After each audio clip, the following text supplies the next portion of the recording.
So this is a video by Bellular. It says modern gaming is horrendously unsustainable. This is something that I've talked about quite a few times. It is pretty much unsustainable because everybody is fighting for your attention and not everybody can get it, obviously. So let's see what they have to say about it. So here's a funny thing to talk about, right? Let's just say you spend some money on a coffee machine, on some appliance, or anything like that in your house. You've bought a thing, you continue to use that thing, and you could say that it has some sort of real form of value.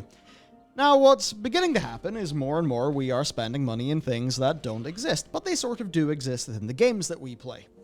And the thing with live services, becoming more and more part of the industry, is, well, what are we buying?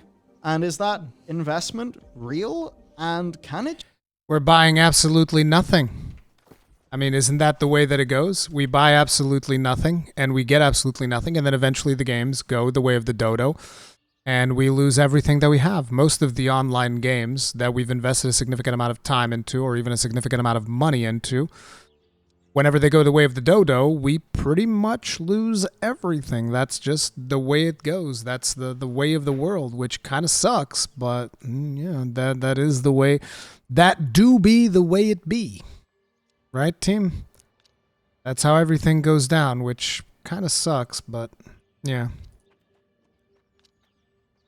Just be unfairly taken away from you. Yeah. Also, how much investment is money versus how much is time? What even are video games? Yeah, in a really weird sense. Especially as we focus in more on the idea of time is money. And a lot of time is money, friend. That idea. And they want to get that because they want to aim for time on brand. They want to aim for time in app. They want to aim for your time because your time eventually turns into your money in the sense of engagement and like spending in the store. And also the idea of they're all trying to get you into the sunk cost fallacy of, oh, well, I've played 400 hours of, let's give a random example, Warframe.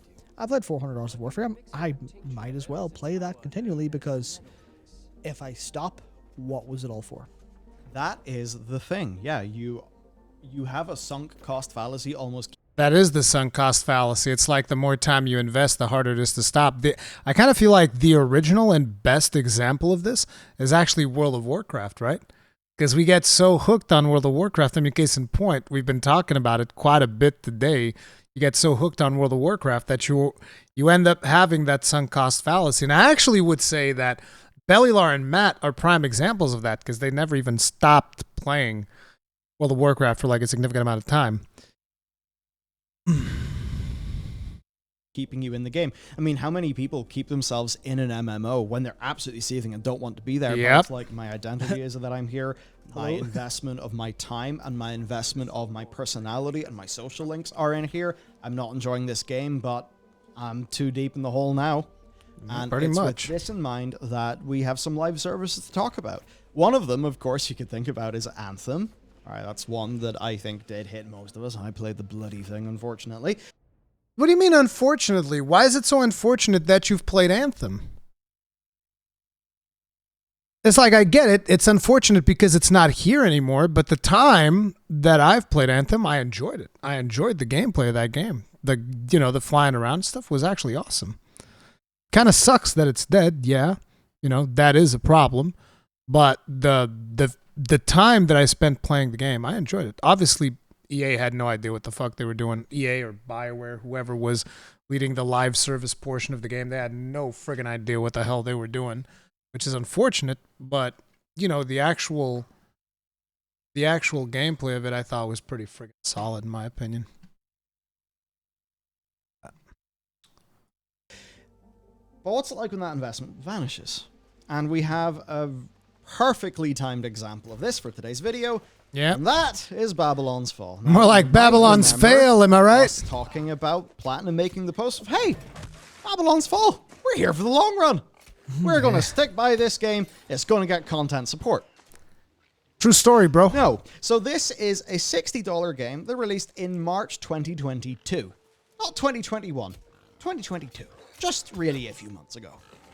Now, in May, the story of this game was that even though it had a weak launch and, these flatlining player numbers, that they were going to stick by. Of course they were. And now, as of September, the game is being pulled from sale, and it's going to stop functioning completely in February 28th, 2020. Let's just be completely honest, though. Like, literally anybody that played that game knew that thing wasn't going to last. I mean, realistically, that anyone actually play Babylon's Fall and go like, oh, no, this game's amazing. I can't wait to play more of this game. No, nobody did that. Don't even try lying to yourself. It's not funny. Meaning No, that the no, no, game no, no, no. will, I mean, it'll have its final season of content, but that'll be it. It actually will have received less than 1 year's support. And that brings up the question then. We invest our time in these live services. If it can go away so quickly, what is it? And again, to me, do you know what this brings up? Crazy situation. People buy, they invest their money into FIFA Ultimate Team. Yeah. Even when every year, Bro, FIFA people that buy FIFA Ultimate Team packs, like, I'm sorry, they're just like, there's something in your brain that just doesn't work. There's just like straight up something in your brain that does not work. You are literally buying something for a fuck ton of money, something that is going to disappear and be made completely worthless in literally 1 year's time. And it's like, it's one thing if you're like, look, you buy a pack of chips, you at least get a satisfaction of consuming those chips, right? You get the satisfaction of consuming the chips. However, you know, you buy a FIFA Ultimate pack, what is your satisfaction? Oh, I own this player for like a couple of months, and then it's gone. I don't know, dude. I do not see the value add. I do not see the value add at all. It just doesn't make sense to me. Like, it's one thing if these microtransactions would go from game to game to game. They don't. They're gone forever. The second a new one releases, it's gone. It's like a reset. And I don't understand how people justify, because you're talking about people actually spend ridiculous amounts of money on this. Like, you don't understand the type of market this is, because a couple of years, was it years? I don't know, but I remember us reporting on this, that there was this there are actually people inside EA that would sell you like specific players. They would add those players into your FIFA account if you paid them like a certain amount. And when you're talking about pay them a certain amount, you're not talking about $100, $200. You're talking about €2,000, right? €2,000 to buy one player for this one video game, dude. What the actual fuck is wrong with you? This is the same level of derangement that we have on people that are playing fucking Diablo Immortal, that are spending thousands upon thousands of dollars.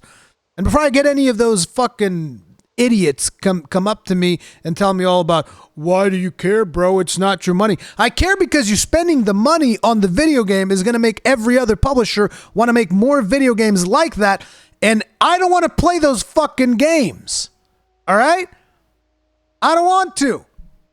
And nobody should want to. It's ridiculous to spend like $1,000 on a video game. Are you fucking mad? Are you crazy? You're fucking insane. Andrew Wilson may as well just take his lighter and some petrol and just go. Yeah. Because sure, your FIFA Ultimate Team boyos still do exist, but not in the game that people are playing. Yeah. Yep. So that, well, I mean, if a FIFA Ultimate card pack opens in the woods and no one's around to hear it, let it open. Who knows? Something along those lines of Did like. EA's account go up? Yes. Oh yeah, of course. But that's a fun thing where you think about it even from the perspective of Babylon's Fall is a $60 game. You're like, a $60 game with less than a year of support. You're like, it was by large and by far a roughly complete game when it actually released. That's another thing that we got to bring up with all of these games coming out. And it's like, if you can't at least guarantee 1 year of support without, asking people for money, that is bullshit. Like, for instance, look at the game we're playing right now, right? We're playing New World. And by no means was New World's launch like exemplary or anything. But at the very least, you know what they can say? They can say, hey, we supported the game for 1 year, and never once did we actually ask you for money for convenience. At least as far as I'm aware. I don't think they've asked anything. Like, sure, they sold skins and bullshit like that, which even then, it's a little bit harsh in my... I mean, the thing is, this game also costed $40. It wasn't like a full AAA $60 release. It was $40. So it's like, in a way, I'm a little bit more accepting of the cosmetics there. But the thing is, they kept supporting the game for a year, making improvements on it nonstop, and never once did they stop, turn around, and were like, okay, now you're going to have to to pay us for progression. You're going to have to pay us for convenience. You're going to have to pay us for power. They haven't done that yet, which they can do at any point, at which point I will fucking slam them for it. I'll tell you right now. I will slam them if they do that shit. But up until this point, they haven't. Right? So at the very least, they can say, hey, we gave you 1 year of live service and we didn't ask you for anything in return other than a couple of skins. Right? So if more games could at least do that, the problem is that they don't do that. They don't even guarantee you like 1 year of actual support with content, which is fucking disgusting. But, you know, like you look at, well, Diablo Immortal is free to play, so it's not a good example, but like Diablo 4 is going to be coming out. It's going to have already like all kinds of fucking, I mean, it's going to be coming out next year at some point. It's going to have all kinds of fucking like premium priced battle passes. Like, what the fuck is that, bro? At least for 1 year, dude. 1 year of service. I think that's a bare minimum if you're doing a live service game. 1 year of service is like the bare minimum without actually asking people for money for convenience.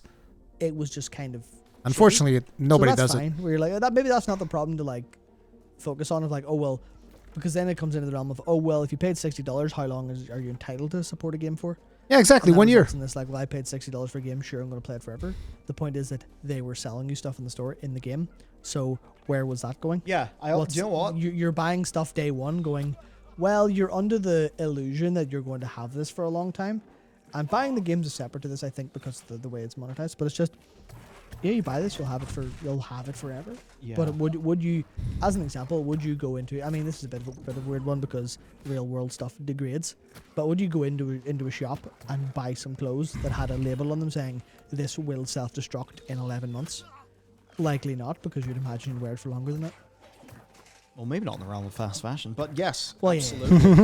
I almost think that a new live service is something that users have got to treat like a Steam Early Access game, like a Kickstarter. Yeah. Really, that's them just saying, hey, pay I treat new live services as something that can end literally 1 week after they release. Because that's the level of trust that I have in companies nowadays. Like new live services that come out from like brand new IP, I'm like, this could be gone next week. That's the way that I look at them nowadays because I have fundamentally no faith whatsoever in the industry anymore. some money for the initial thing, but really the value is the ongoing vision. That's entirely how Anthem was positioned to people. Now, this video originally started because Anthem servers are still live though, right? Am I wrong here? Anthem servers are still live. I haven't seen anything indicating that Anthem is shutting down. Like, you know, of course, they've stopped development on it, but the servers themselves are still running. Am I wrong? Anybody know? I'm pretty sure that Anthem servers are still running. because of this. This was an email that was sent to us of a viewer who started playing Path of Exiles. They invested some money into this free-to-play game that went a little bit above the normal Path of Exiles or Path of Exile? So £85.78, and the plan would be that, okay, this will set me up for years of enjoyment. Now, they alleged to us that they were banned for reasons that were not provided to them. They then alleged that whenever they attempted to find out more information, they were told that the account had breached terms of service, but they didn't actually tell him what bits of the terms of service were breached. So, of course, because of this, they no longer really want to play the game or any free-to-play game that kind of uses these methods because for this person, their bubble was burst a bit. It's like, what happens to the person whose WoW account gets wrongfully banned?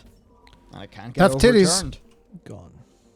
Ultimately, I suppose it just comes down to trust and how good the customer support of a place is. But I suppose it does make you think, when all of this stuff can be taken away so easily, what was its value to begin with? Yeah, there's the whole kind of philosophical angle you go in there on is permanence real for anything? What's the point of anything if it's all as if you're going to return to dust? But that's the thing where, like, in video games specifically, they're trying to get you from the angle of this will last. This is valuable. And think, well, what value does it have in 6 months? What value does it have basically if this is dust? Hang on. Is there any value in easily reproducible digital goods? Well, there was effort put into creating them, of course. So it's all about what they mean to you at the time. And then you adjust for price and try to keep away from them having this problem of, you know, like, I guess, the sense of value being falsified because you have this idea of longevity and stuff in your head. It's about recognizing specifically, oh no, this Oops. is almost in the weird sense of buying stuff in a game is kind of like a sand mandala or mandala, which is this like art that Buddhist monks create in the sand, and then just It's wipe it all away. temporary. Spend literally like hours and hours and days making these meticulous, like just beautiful creations visually in different colors of sand and different jewels, and then part of it is to break it down at the end and go, well, this was beautiful, but it's temporary, and then break it all down. And that's what a lot of It's like the thing is, everything when it comes to live service games, everything is fundamentally temporary. It's all about how much of a value proposition it is for users to actually enjoy the game, and also what type of a item it is. So like for instance, if you were to ask me about, okay, can I like sell a sword in fucking New World? It's like, of course not. You should never sell a sword in terms of like a sword that actually has stats. I don't care if it's a level 10 sword that, you know, players can use at level 10. I don't care. It doesn't matter. Which is why I'm always so against like these starter packs of a lot of video games. They have like a starter pack and they'll be like, oh yeah, this is the help you get started pack with like potions and bullshit. This is something that happens a lot with like JRPGs and shit like that. They all like having their little starter packs. Like, I don't like that at all. I think that's bullshit. Now, when you're talking about cosmetics, I can be a little bit more tolerant, so long as in the game you can have cosmetics that are of comparable quality. I think there should always be something of comparable quality in the game itself, particularly if it's a paid game. If it's a free-to-play game, once again, the scale gets moved a little bit. It's a little bit different. But like, if it's an actual paid game, then no, things should be comparable. This is one of the reasons why people are pushing back. At least that's one of the reasons why I'm pushing back as much as I am when it comes to the weapons in Monster Hunter Rise Sunbreak, because I feel like, yeah, those weapons look really good. I would argue that they look better in terms of animations and stuff than most of the things that are in the game. And as far as I'm concerned, that is not okay, because, you know, it is a paid game. It is not a free-to-play game, and therefore you should be providing the user with value. Now, they do provide you with a ton of value in terms of content when it comes to Monster Hunter, hands down. I mean, we're going to be getting a new update this week soon. I think it's amazing. I think it's awesome, and I'm super happy about it. But the weapons argument is a slippery slope. As much as I've seen a lot of people argue, oh, the slippery slope argument, whatever. It's like, yeah, I mean, trust me, the experience that I've had with other live service games, yeah, this is a hill that you don't want to die on, my dude. this digital stuff is, and what Promise playing you. games is kind of like, it's a transient experience that goes away, but they try to sell you on a lifestyle, try to sell you on, you'll have this forever. If you buy this, I mean, this works sometimes as well, because it works for me in like FF14. If I'm going to buy something on the store, like in a mode, I'm like, yeah, I'm going to play this game for years. So it Yeah, works. that's But how- I that's have, how one justifies it. I have the stability of that, because I have trust. Unless someday I get banned, knowing me, I'll likely just replay because it's a great game, and I'll never do anything to get banned, ostensibly. But that's the problem, right? You have to be aware of this. Like, what is it? Just avoiding all of those problems and thinking about them as you. Even Final Fantasy XIV has a few problems when it comes to this, in the form of, you know, there are some things in the store that I'm not a huge fan of. Now, I'm pretty much okay with most of the stuff on there, but like the Cruise Chaser mount, for instance, that was something that I was not a big fan of, and I did buy it. I bought it, but it was because they gave away a bunch of game time when the game was doing poorly at launch, and I was like, okay, that was a cool move. So the money that I'm not spending on paying for the subscription or whatever, I guess I'll just buy this mount and it's whatever. But I did not like the fact that the Cruise Chaser was a mount, because it is a raid boss, and I feel like that should have been a reward for like an ultimate clear or something of that nature instead. But again, that's So there is my like- opinion. Yeah, this stuff is not forever. And I think that what to me gets more interesting is our psychological relationship with the games that we play. I think it just so happens that live service games are like particularly close to the metal in this one. And I think this is something that, you know, it's not ideal for indie games. I mean, even take like Connor in our team. I remember, I forgot what the indie game was, and like he does play loads of indies, but he was saying like even for him, like it took a whole bunch of cognitive load to just get out of, you know, the games that he mains to get to playing the indie games. right? And that's because these games have our attention captured in a very interesting way. And sunk cost fallacies are something that, that's fantastic, right? They're just so interesting. It's the idea that, if you have two different decisions of like completely equal value, but one of them is kind of framed as a loss, people have an entirely different psychological relationship with them. And when we go deeper and deeper into games, and look, we've all experienced this. What game, and let me know down below, what game have you played past the point of enjoyment because either you'd spend a bunch of money in this game, like maybe it's League, and you're just stuck. And okay, guys, what game have you played past the point of enjoyment? For me, it would have been potentially Diablo 2, World of Warcraft. Let me think. What other games have I played past the point of enjoyment? I think maybe Dark Souls 2. Oh crap, this is not looking too good. I think maybe Dark Souls 2. I might have played it past the point of enjoyment. I don't think I've played Dark Souls 1 past the point of enjoyment because I still enjoy playing it to this day. I definitely played World of Warcraft past the point of enjoyment and Diablo 2 past the point of enjoyment. Diablo 3, I don't think so. Destiny 2, League of Legends, Elden Ring. I just stopped playing it rather than playing it past the point of enjoyment. I was still enjoying myself when I stopped playing Elden Ring. Dark Souls 3 for me. Yeah. So the Monster Hunter Generations. Ooh, interesting. Interesting. It's like, again, I usually just stop playing the games if I'm not enjoying them. But I think that the biggest culprit would have been World of Warcraft. I played that long past the point of enjoyment. League, it's like you're not having fun in the game anymore. There's a bit of you that's like, please let me go free. But you just think, oh, but I have so many champs unlocked. I have so many skins. This is my game. True. That game is a part of your identity almost as a gamer. True. You're then even more stickily in there because your friends list is in that game. You play that game together. And all of these things kind of do. Social aspects are a big deal, and yeah. There's a great book by David McRaney called You Are Not Smart.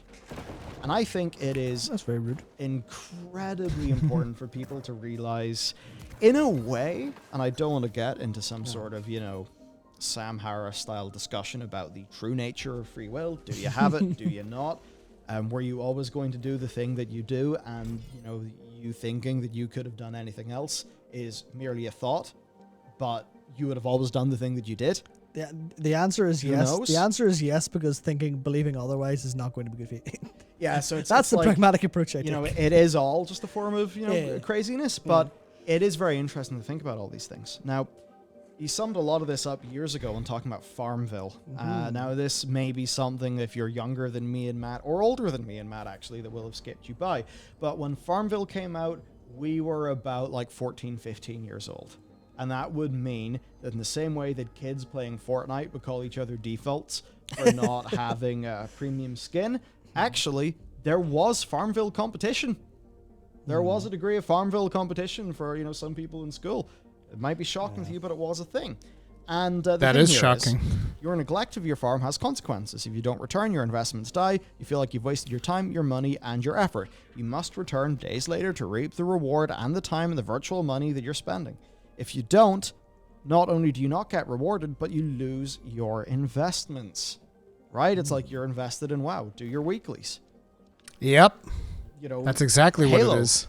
Battle passes. You've bought your battle pass. Actually, less so for Halo because they have a relatively consumer-friendly battle pass. But for most other battle passes, yeah, the battle pass is just a big sunk cost fallacy machine. Like, it's not only FOMO, it is massive sunk cost fallacy. Yeah, I mean, even, I was just singing the praises of FF14 for being a game that I'm going to play for a long time because it's so good and stuff. And even it, I guess the idea is for pacing reasons and stuff, it even has stuff where, you didn't log in this week. Well, you're going to be behind.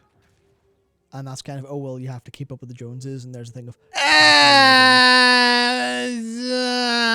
I mean, yeah, but every MMO kind of has that. Maybe I'm being a little bit defensive of Final Fantasy XIV because I am extremely biased. I'm not going to lie, I'm extremely biased to Final Fantasy XIV because I'm heavily invested in it. But it's like when you compare the stuff that you have to do in 14 to pretty much any other game, I kind of feel like 14's pretty okay. And am I wrong here? Am I wrong here, guys? Like, I kind of feel like Final Fantasy 14 is pretty okay. Yeah, he's probably talking about tomes. That's the only thing I can imagine, because that's really the only thing that... I mean, you can say tomes and maybe, like, raid tokens, I guess. But the thing is, I mean, look, it's full rewards. It's full rewards. I mean, it's not that much, but, you know, I guess if you do skip a couple of weeks. But to give you an idea... Yeah, look, Mr. Tummy Giggle says he hasn't done his chores in months. Now, I've been keeping up with it because I want to have, like, raid gear. But it's like, the update happened, I think, 5 weeks ago or something. So, I've been keeping up with the gear up until this point. But next week, I'm pretty much done. Like, next week, I'm probably not even going to bother capping tomes anymore. I could... if I wanted to, like, level up alt jobs or something like that, but I don't have to. So I guess it's like a 6-week commitment, kind of. Is it 6 weeks or 7 weeks? No, it's 7 weeks because you need 7 swords or whatever. And then you can kind of, like, get the stuff that you want. But still, it's not, you know, cap tomes for 3 weeks. Now I don't need to. Yeah. Between raid tiers, I did nothing. Yeah, I've barely been playing the game myself, besides raid. So, I think 14 is actually one of the better examples of how least you can do, which is why I'm comfortable, like, you know, playing New World, another MMO, simultaneously with 14, simultaneously with, like, Monster Hunter, you know? It's like, Keep that attention. All these external factors of, oh, you wouldn't want to feel bad by not doing the thing in the game, would you? And that manifests in weekly tombstone caps for your, like... weekly tombstone caps. And your weekly raid drops. And Yeah. that's a staple of the genre, but that's a staple of the genre that people are now realizing does deeply link to all of these dark patterns. They're not dark really... patterns in isolation, Yeah. but they can be used to create these kind of dark patterns of keeping people in playing games, and are tied to all of these parts of behavioral psychology that they're like, oh, can we instead of dealing with the rational layer of how humans think and go, hello, Mr. Gamer, or Mr. or Mrs. Gamer, or whatever sort of title you have, hello, Gamer, would you like to play this game?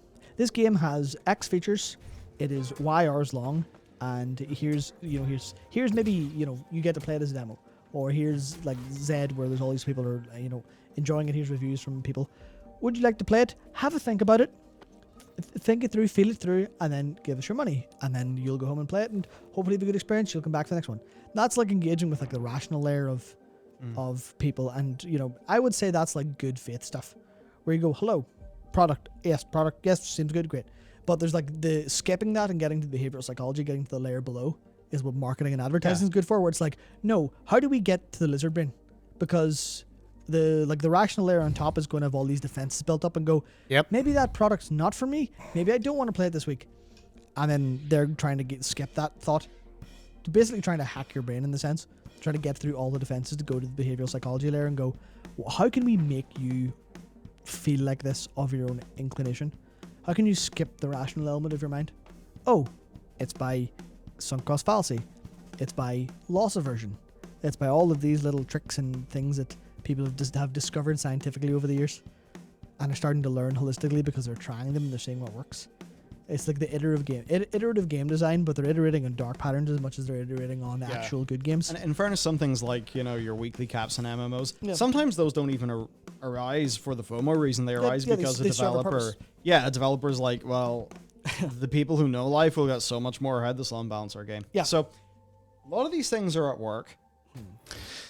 It's like I've always said, these things are also the reasons why I firmly believe that a lot of publishers just fundamentally have they have people in there that are linked to psychological fields. Like you're talking about actual people that know the inner workings of the human mind in order to reach, like, Bellular described, your lizard brain. That's essentially what they're trying to get to. They're trying to get to your irrational parts of your brain to get you to do impulse decisions, and that's where FOMO comes in, which fucking sucks, but That is the way that the industry works nowadays, and that's the reason why they're talking about how unsustainable it is. Yes, it's unsustainable because, you can only have so many people reach into your brain until you're like permanently fucking And it's not- interesting to interrogate not brain damaged, but like, your brain starts being more. Your brain is basically not healthy. Let's put it like that. It's not damaged, but it becomes not healthy because there are so many people trying to grab it. This is particularly true when it comes to stuff like social media as well. Like if you're talking particularly about TikTok, which is the example I always like to talk about, because TikTok fundamentally destroys your mind. It's like a brain short circuits on TikTok, and it's designed to exploit every aspect that it possibly can on you, which, kind of sucks that so many people are running all of these like friggin' psychology tricks on you to basically fuck with you and get you to do what they want. But that's the truth. And here's the interesting thing. Like, you can put your tinfoil hats on, but this is something that governments around the world are doing against their population for fucking years now, okay? You guys, like, for instance, in America, you guys think you're voting for Republicans and Democrats. You guys think that that's what you're actually voting for. These are just people that are placed in there to divide you and get you to like argue amongst each other. And it's working. It appears to be working like fantastically. Not just America, to like every country in the fucking world. Like, we're all being psychologically manipulated by our governments, which is, it's a scary thing to think about it when you actually start thinking about it, and it can give you a really big doomer perspective. But that's the truth. You have to look at everything that anyone tells you with a healthy dose of skepticism, myself included. You shouldn't trust me either. Don't fucking trust anybody, right? why we are still doing a thing, and to what degree the financial model of that game is basically hoodwinking us into continuing to play it. Yep. And ultimately, like, They got strangely opportunities deep for all of a user sudden. investment are not just a way to earn money; they're also a way to deepen the sunk cost fallacy. And there was this fun little reset error thread of people just talking about basically abandoning games that they had spent sizable amounts of money and time in. I mean, can you imagine being a Hearthstone player who's put $800 into Hearthstone over the years and then leaving Hearthstone? You got out cheap. If you only put in $800 in the Hearthstone, you are getting a deal, dude. You're getting a deal if you exit out at 800 bones, man. People are like fucking 8K deep in that fucking game. I bet you a majority of the big players are 8K deep into that fucking game. That's going to feel bad. That is the equivalent of taking. It's the same thing with, like, imagine those are real cards. It's going to feel a little different because there's I guess there's like the physical element to it that's really important. But that is the equivalent of taking your $800 of Magic cards out the back and burning them. Or the same with like a Pokemon TCG or Yu-Gi-Oh or something like that. That's just, oh, look at all of that money you spent in value. Well, just burn it. Just go to destroy it. That's what it feels like to leave a game like that. Yeah, and for Not some that- of these people... That's what everyone should read, The Art of Discarding. Yeah, so for some of these people, it was all just about things that break the pattern. Like, there was somebody here who had an alliance in Martial Strike Force, where the alliance policy is if you're not in, in more, like, if you take more than 3 days off, you're booted, because they just need active players in that thing. So this person ended up, they dropped like $100 to $200 in the game.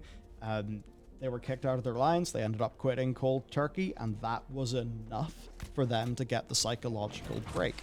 Yep. Another user talking about how the break recontextualizes why you're even doing the thing in the first place. And that's why sometimes taking a break, not always because you feel you need it, but almost as a policy, is a pretty damn good thing to do. And it's actually why World of Warcraft's development model has been... What the hell?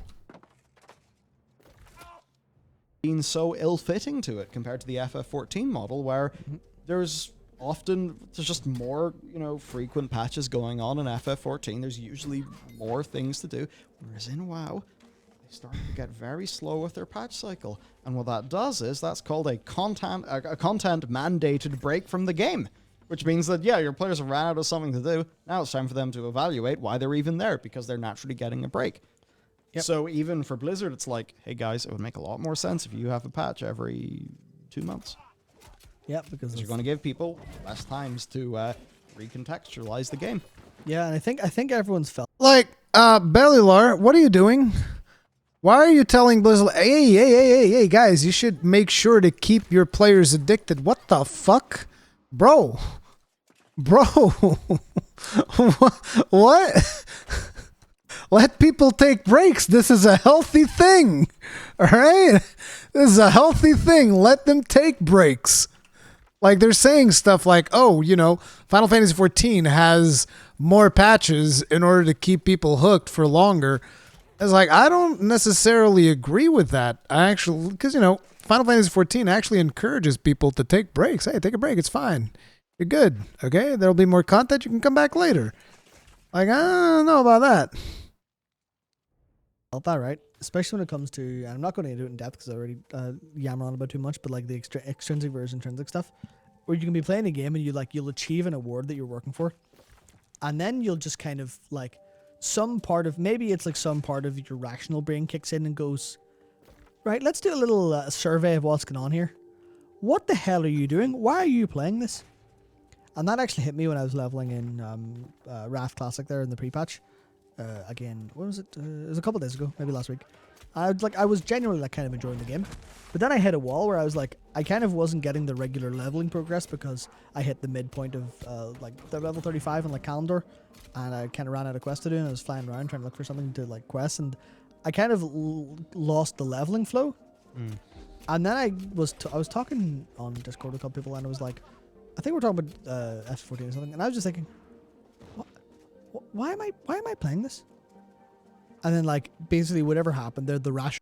Why were you playing the beta for so long? This is something that I actually think a lot of content creators do that is extremely unhealthy. Like, they will play betas for a ridiculous amount of time. Like, to give you guys an idea, there's a bunch of people right now, and it's like, hey, by the way, fair game. If you're enjoying playing the beta, sure. But you are aware that playing a beta, eventually your character just gets yeeted and deleted. Like, that's the way that it goes. That's what it goes with these betas, these PTRs. Like, have you guys seen the amount of content creators that are playing, like, Brimstone Sands in the PTR? Like, what are you doing? Spoiling yourself to this experience that's eventually going to come into the main game. Isn't that a little bit weird? How much Rise demo did you play again? I played 100 hours. Yeah. But I would argue that Rise and MMOs are very, very different because the experience that I've gotten in those 100 hours directly transferred into the final game in terms of like my knowledge of the weapons and stuff like that.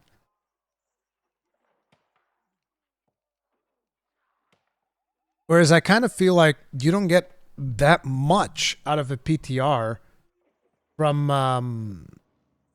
like the New World PTR. I feel like you're just burning yourself out and spoiling all of the content, because like the content in the demo of Months on a Rise wasn't really spoiling the game. Like, it was a very short vertical slice just so that you'd get the idea. I don't know. Maybe you're right. I did play a lot of Rise time. Rationality kicked in and went, okay, let's do a full survey and breakdown of why you're playing this, instead of letting like the emotional like lizard brain go, oh, give me the level up fun, happy bing bing. But like, I would argue, like, why was Matt playing the beta, the Wrath of the Lich King beta, by the way, and he was leveling at like level 35 or whatever, right? Why was he doing that? Was that for content? I kind of feel like that was probably not for content. He said it himself, he was enjoying the game, but like that character's getting deleted. It's a little bit weird. I was like, okay, well, why am I playing this? Oh, yeah, well, here's all the good reasons I'd be playing it. Yeah. But do I have better reasons to do something else? And this isn't just like, oh, stop playing games, go do something productive. Like, because I think that's like a dichotomy people have in their head of like, well, you know, why are you playing video games? Oh, it's wasting your time, whatever else. And that's a dangerous thing to have, because you kind of destroy your own fun sets and stuff like that. But to me, it was more like, well, could I be playing something else that's like more, I don't want to say more efficiently fun, but like more actually fun, and I get more out of it. More novel per unit time, like a new indie game. Yeah, and I was like, okay, and then I can't remember what I did. No, that wasn't the time I went and played some Ultra Kill. But like, I think I like logged into FF and did something new. And I was like, oh yeah, okay. And that wasn't like anything bad with that game, with Wrath Classic, because I was genuinely enjoying it. But there's just like a rationality kicked in and went, no, you're playing this for the wrong reasons right now. And that was right now at that time. I still want to play it because it's, you know, I still have goals in it and it's still fun. But I was like, no, right now you're playing this for a reason that you shouldn't be playing it. And then that kind of kickstarted everything. And I was lucky enough that happened. I was like, oh yeah, well, Alt F4 just immediately. But I think you see people have it all the time. They're like, what am I doing here? Like almost like they kick back into a gear, they engage again a little bit. And that's the thing. I think this whole thing about, like, there was other people talking about how to actually take a break is really important. To just go, well, no, why? And sometimes it's intentional for game designers, and it's not always a bad thing to want people to be engaged and have flow. That's obviously perfectly fine. That's what's enjoyable about them. When you completely lose yourself in a game for so long, especially in one like World of Warcraft, where you're like, okay, well, I'm actually super invested in this world. Yeah. But then you kind of go, oh, why am I playing this? Oh, yeah, okay. As long as you can like have that consistent break to go, is this the best idea? Is this even a good idea? Because I don't want people to get caught up in the idea of always do what's most efficient. That's very, very difficult. But it's like even like talking about, you know, I guess this example where this person was talking about Apex and how much it was like, hey, well, I was playing it dedicatedly up, and then Respawn seemed to want more time from us. So then I was like, okay, well, I realized then I was addicted and had that break. It's like, playing video games, especially live ones, is like a give and take from the developer.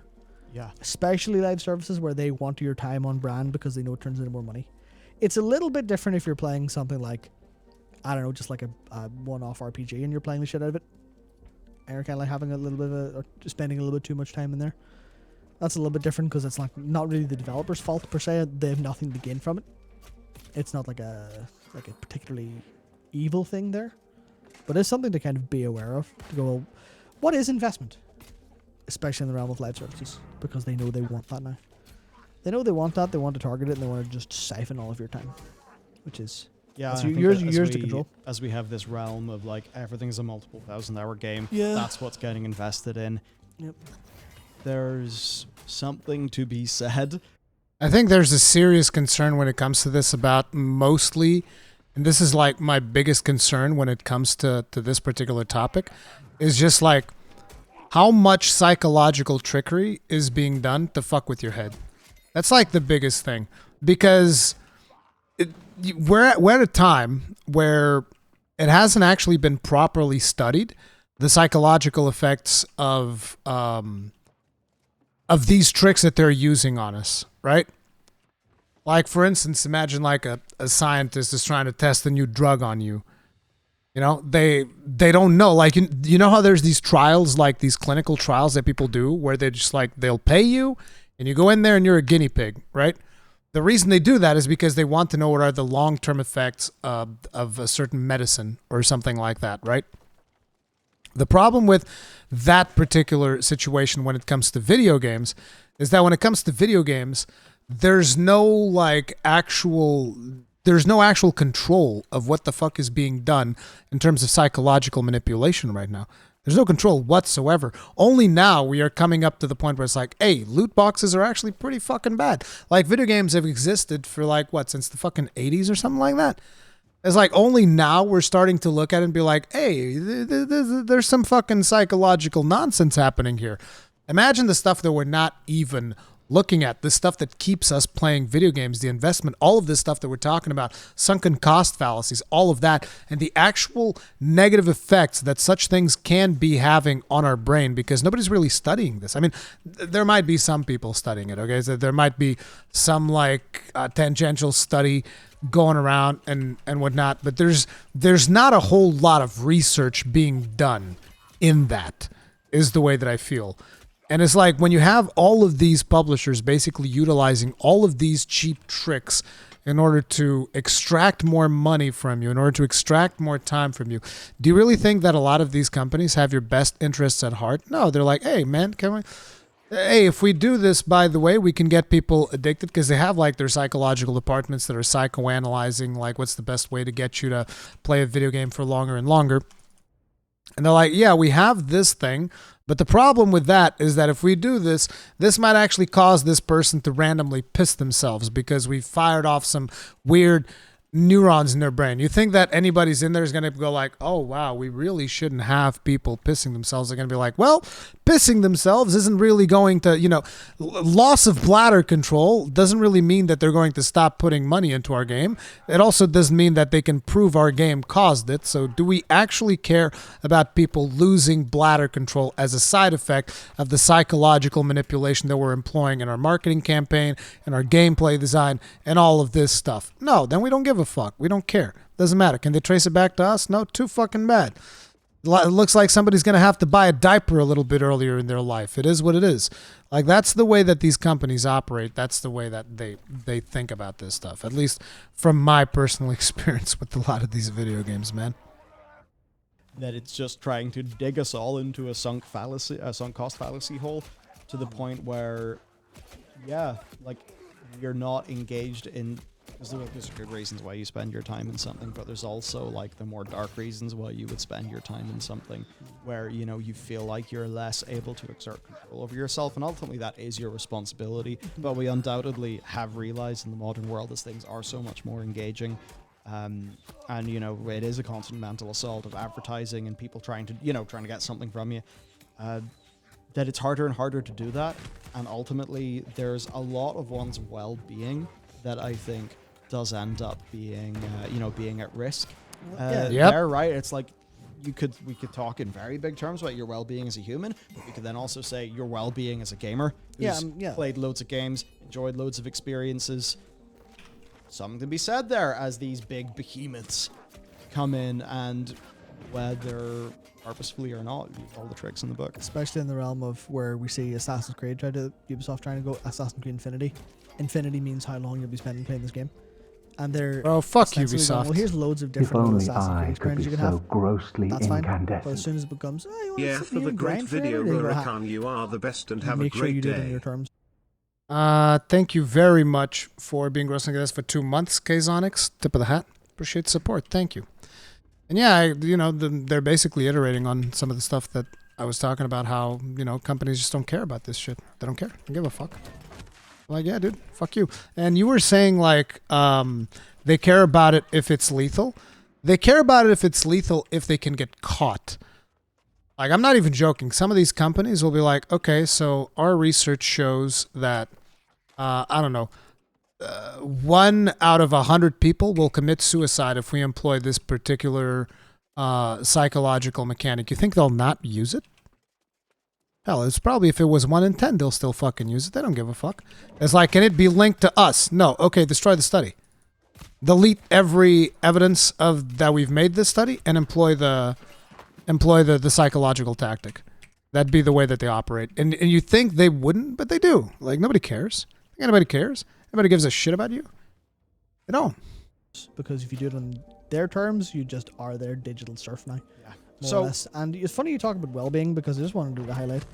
There was a study done on well-being recently in video games, and that was one of the parts where people's well-being, gamers' well-being was, I think if I'm saying this right, effectively positively correlated with playing games on their terms for reasons that they wanted to. Yep. But people who played games out of what I'm going to continue calling coercion and coercive tactics, and because they felt they needed to. Yep. Yeah, like out of obligation. Out of obligation, their well-being was negatively correlated. I cannot, dude. Okay, well, I can 100% agree to that, because like I said, particularly when it came to World of Warcraft, there were plenty of times that I've played it and I didn't want it to.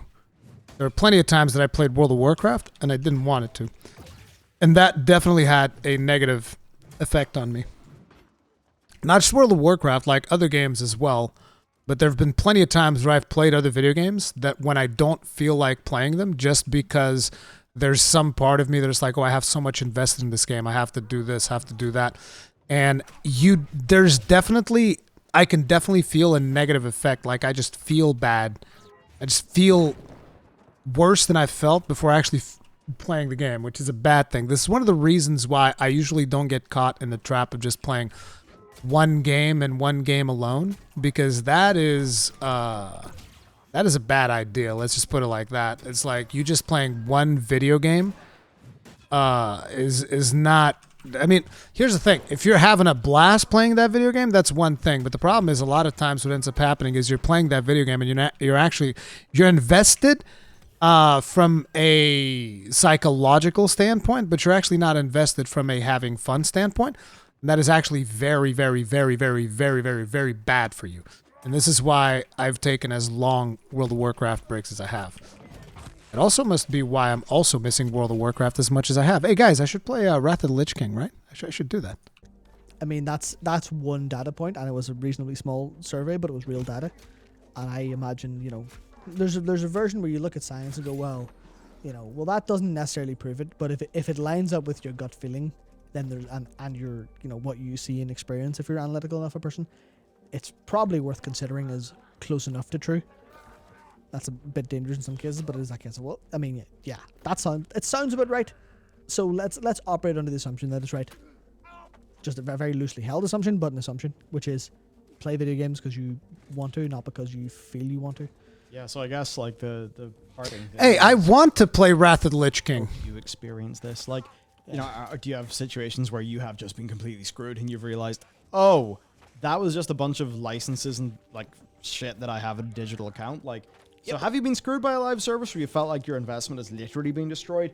Or have you just had that experience of breaking up with a 1,000-hour game? You know, breaking up with a Destiny account after you've spent a lot of money in silver for cosmetics?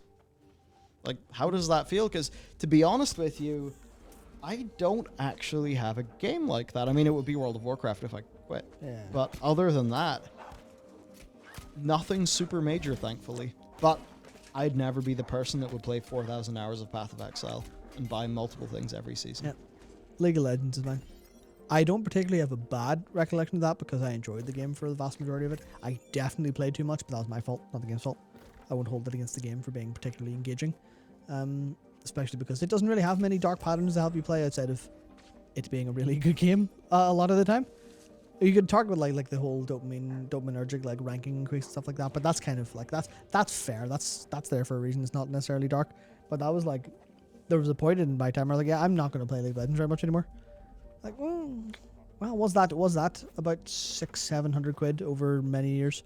Was that well spent in the end? If I think about it in terms of playtime, and did Riot provide me with that much kind of that much engagement, that much entertainment? Probably. So I'm leaving that going, you know what? Sure, that's fair. But I know if I were to have bought Babylon's Fall and bought any live service cosmetics, I would feel cheated. Yeah, and you could. I mean, you were literally. And you would have part been of that cheated. game, being someone who's enjoyed platinum games. Outside of the fact that I'm not a big man for live services, yes, absolutely. That was absolutely, hey, do you want platinum games action? But all of it, all the time, with, you know, live service being relatively novel. Because that's the one thing, I'm not a big fan of replaying games, so even though I love those games to death, I usually don't end up more than like double-digit hours in them. I'm not the kind of person to go and play like Bayonetta 1 repeatedly for 200 hours and get like fully pure platinum or whatever else. And Babylon's Fall is like, well, here's the novelty element of you can do kind of new stuff. We'll constantly change. You'll constantly have something to grind for. And there was a part of that was appealing. And I'd have played the shit out of it. Wasn't, you know, reviewed so horribly. Yeah. So almost thank you for being a bad game. Otherwise, that would have been my weak point. And that's it. It wasn't just reviewed horribly. It was a fucking terrible game, objectively by every conceivable metric. It was a terrible fucking game. Like, it's just that simple. I said as much when I talked about that game. That game was fucking terrible, dude. It was just really bad from top to bottom. Interesting that I'm now thinking that. Well, thank God that game wasn't very good. Because if it was...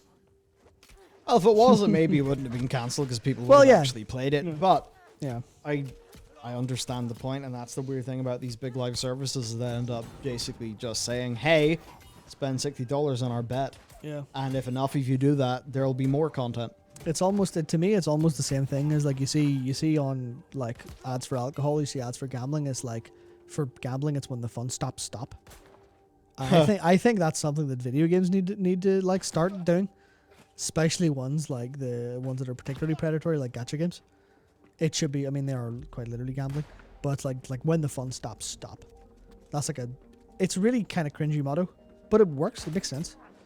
It's like keep rationally scanning your motivations, and as soon as something seems off, put the brakes on. Go sit in a dark room for half an hour, and think about what you're doing. Or the That sounds very, like a punishment. or at the very least, turn on the Steam Interactive Recommender as a part of Steam Labs. Oh, and yeah. try to find some more niche yeah, games. go or- play. Yeah, go play. By the time this video's live, go play Metal Hellsinger. There you go. Look at Done. that. That's what I'll be doing. So go play Metal Hellsinger, and I suppose on that, look, what are your video game breakups like? Do let us know, and we'll see you next Pretty time. fucking nasty is what they're usually like. Video game breakups. What an idea. Anyway, let me go ahead and link this for you guys. It's a really good video from Bellular. I like when they have these types of discussions as well. Like, I think it's important to reevaluate our relationships with live service video games. Because a lot of times it's very easy to get invested into something that you actually don't. It's actually end up having a negative effect on you as a whole. And as per usual, guys, do remember when you check this out, do not just go in there, hit the like button, and leave. Make sure to hit the like button, give it a bit of watch time, like let it play in the background or something, or go there afterwards and watch it later. But just give them some watch time. Don't just hit the like button and leave. Yeah, that was that video.